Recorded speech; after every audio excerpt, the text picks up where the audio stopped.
Welcome, ladies and gentlemen, to a new Paul Morphy video where we take a look at GMs of the past and former world champions and take a look at their games.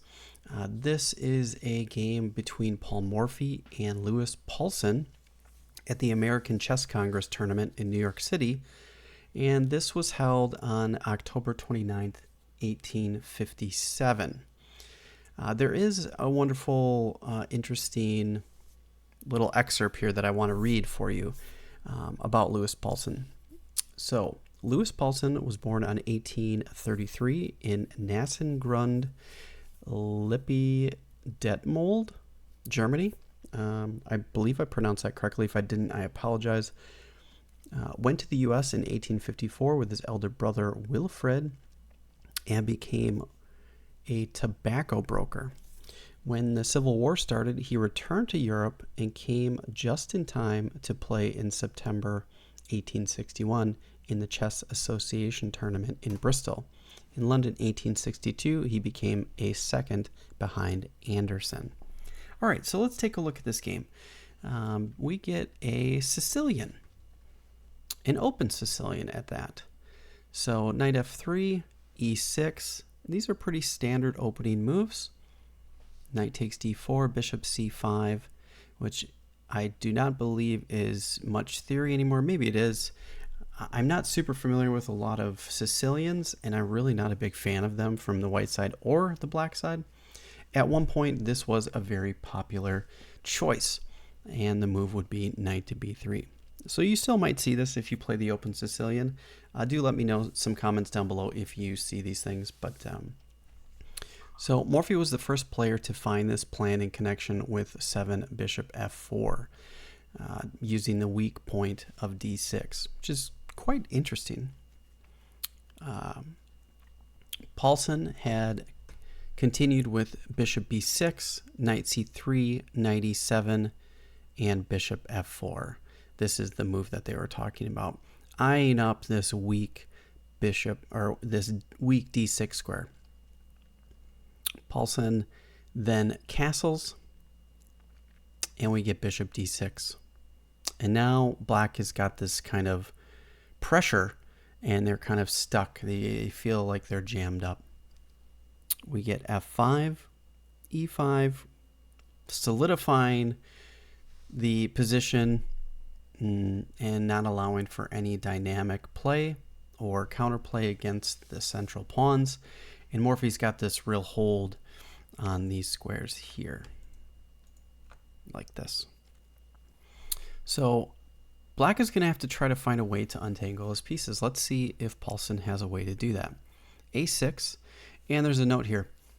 Black's position is not easy, a weak square on d6, a backwards pawn on d7, and it's not easy to develop the bishop on c8. The good thing is that white has no concrete threats. That is true. There are really no threats in the position right now. And the game continues. Bishop e2, knight b c6, castles, rook f7, and king h1, which is getting out of the pin from this particular bishop. He wants to play f4.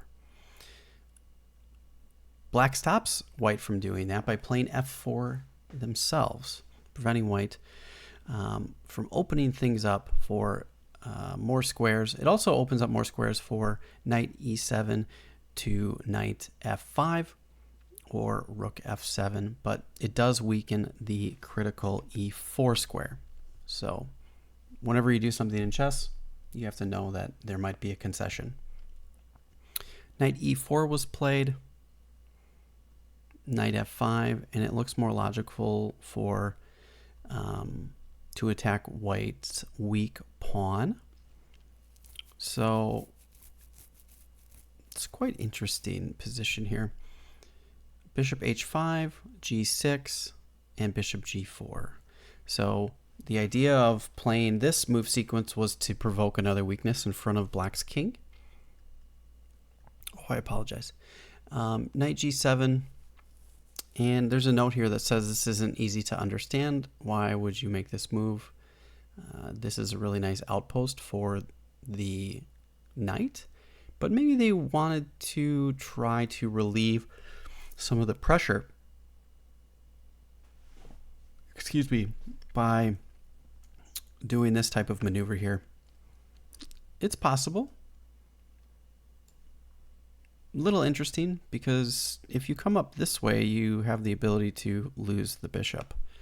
So that's not so good. Or destroy your kingside more. Queen f3, h5, and black has really lost his kind of marbles here with kind of lashing out on the king side like this.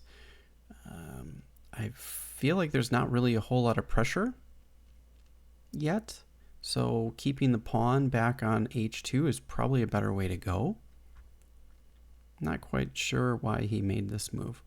Bishop h3, queen h4, and knight f6, getting another really fantastic outpost. Seeing if black will cause another concession. King h8, it's a pretty decent move. You shouldn't probably exchange anything. And then queen e4, eyeing up this weak pawn. Queen g5, protecting the pawn. g3, and then f3. Pretty much loses the pawn. Why push the pawn? Why don't you just take? That's very interesting. We get a line that might look something like this. And white is still probably favorable, but at least you haven't just given away your pawn for free. It's kind of weird. Knight b, Morphy completely ignores the free pawn and plays knight d2. Wants to bring more pieces into the attack. Black has overlooked this winning pawn move. Bishop d8. Could have played here.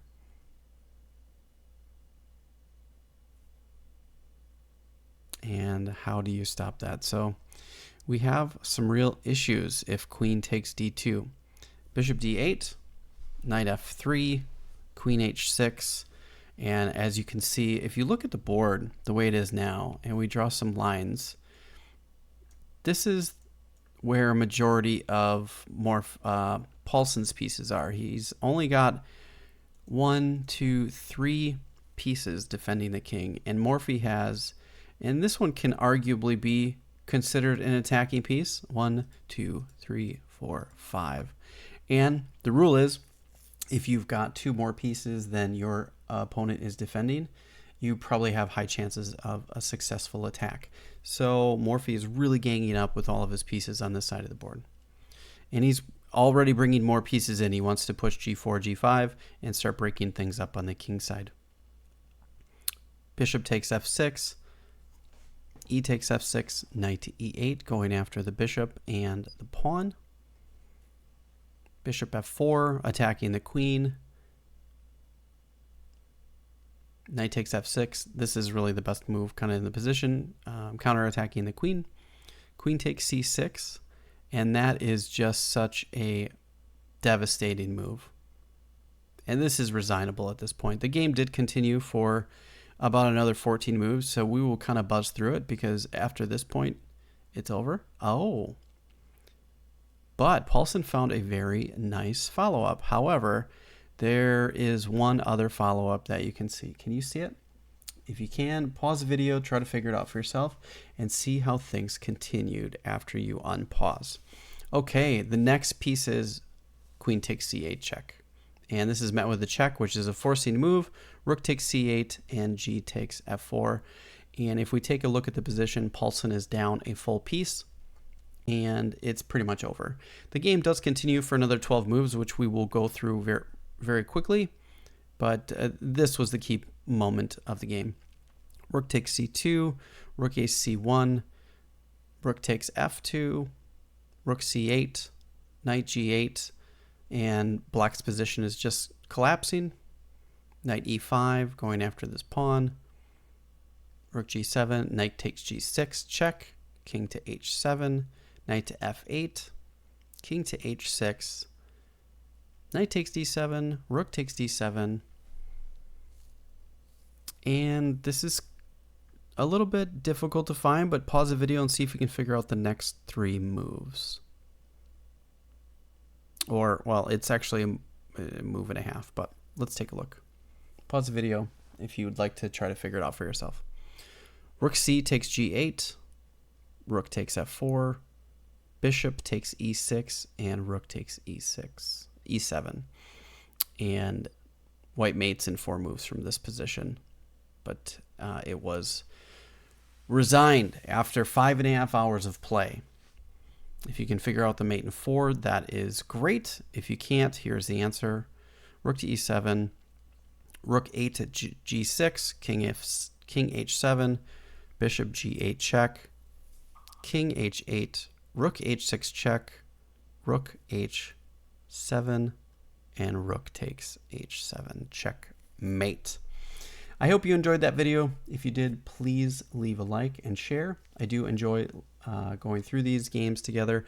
If you'd like to see other chess masters or other world champions, I say other world champions because arguably Paul Morphy has been considered a chess champion, even though he was never formally recognized as a world chess champion, but the world had kind of recognized him as one. So that's why we kind of started with him. But I plan on kind of going through all of them, but maybe we can start bouncing around and checking out other former world champions, or maybe you just have a really cool game you want to see. If you do, leave me a link or let me know what game you'd like me to take a look at, and we'll dive in. Thanks for watching, everyone, and I hope you have a great day.